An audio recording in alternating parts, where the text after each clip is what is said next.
again, and welcome to our topic of the week, or condition of the week. We are this week going to be discussing vertigo, or dizziness, balance problems, if you will. There's three major areas in our body that give input to the brain concerning our balance. One is the eyes, one is the ears, and the third is the spinal column. The little joint receptors and muscles along your spine give what's called proprioception to your brain to kind of let it know where you are in space. Now, most people think of your spine as just a hard pile of bones that protects the spinal cord and the nerves, but Dr. Cord described it very well. He said that it's really a neurospinal organism, and he said that it's sending vital information to our brain every millisecond that we're alive, and that allows the brain to assess where we are and what we're doing, as well as to adapt that so that we can stay upright in space, or so that we can survive in our environment. He used to look at these nerve charts and he would kind of chuckle because they showed all the nerves going out to all the different organs and that of the body, but his understanding and his knowledge brought him to the idea that the actual musculoskeletal system is really communicating with 90% of the nervous system. So it's all these joints and these muscles and that along your spine, as well as the other joints in your body, that are actually sending input to your brain. It's been said that probably 3 trillion bits of information reach our brain every second, but only 50 bits of information actually reach our conscious brain. So there's a tremendous amount of information being sent to our brain every second to keep us upright in space and to keep us alive. Dr. Sperry was actually another researcher who kind of agrees with what Dr. Kaur says. He won the Nobel Peace Prize, and his research showed that 90% of the stimulation to the brain comes from the proprioceptors along the spine here, from all the little joints along your spine and all the little muscles and that are kind of give us an indication of where we are in space. When you sleep on a weekend, or you say lay on the couch and watch some football games, or you say watch a couple of movies, usually you get pretty lethargic, but if you get up and move around, start to go for a run or something, you often feel an awful lot better. That brain gets stimulated again. And the brain needs that. It's sending a tremendous amount of information, energy out to your body, so it needs to be revitalized. So the movement of these joints and these vertebrae is key to keeping your brain healthy and keeping your body properly aligned, or keeping your body functioning properly.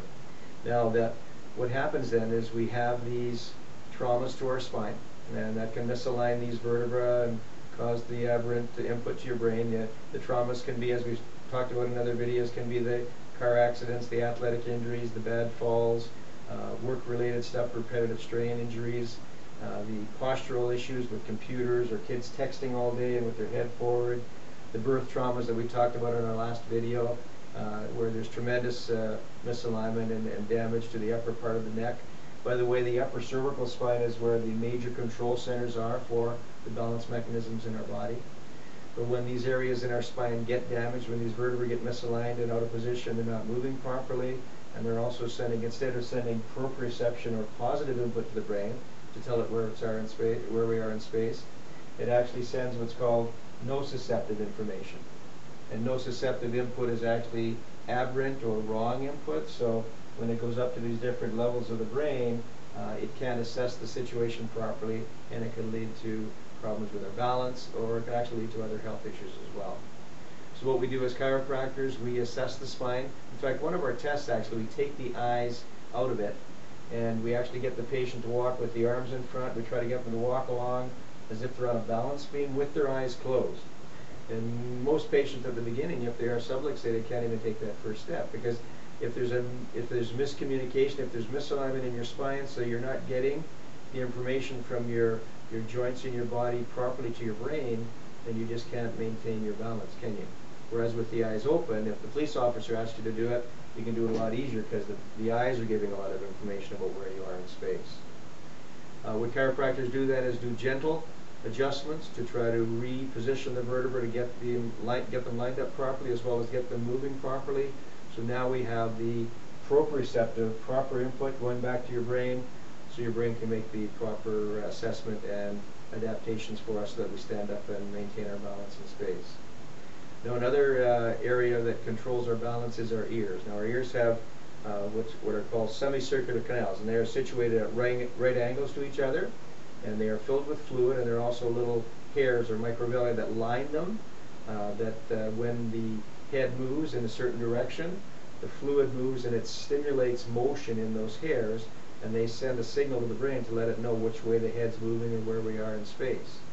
Now what can happen in the semicircular canals is we can develop a little crystal, they're called otoliths, and if those little crystals start to float around in your semicircular canal, when you move your head, if they actually happen to hit one of those little microvilli, it's an over barrage of information. Instead of just being fluid, it's a hard object hitting these little hairs, and it gives you a barrage of input to the brain, and it can cause severe dizziness and nauseousness almost when people are trying to roll out of bed or just turn their head. So we can have a 95% success rate in working with that using something called the Epley maneuver.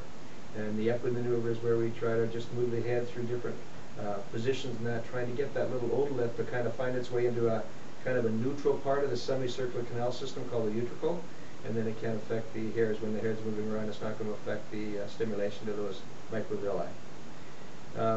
Important to understand that when we talk about nociception, to going to the brain when these joints and vertebrae are not moving or moving aberrantly, there's a lot of research out there to support the fact that when the nociception goes to the brain, to the thalamus, and then it actually goes up to the stress center of the brain called the amygdala.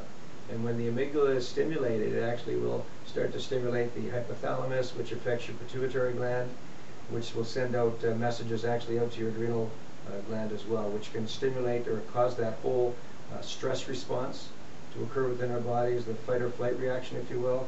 That's where we're getting increased heart rate, and we're getting decreased immune response, and all those other type of problems that occur with that. Now, researchers show that constant stress response within our body actually leads to a lot of chronic illnesses like cancer, heart disease, immune problems as far as like autoimmune diseases, rheumatoid arthritis, even diabetes and the like. So real important that you understand that this nociceptive input to your brain has a very detrimental effect, not only just on your balance, but on other health issues. So it's important to keep that spine moving and lined up properly to maintain an overall level of health.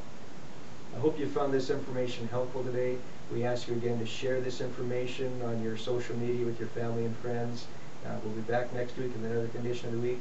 I want to thank you for watching, and we'll see you next week.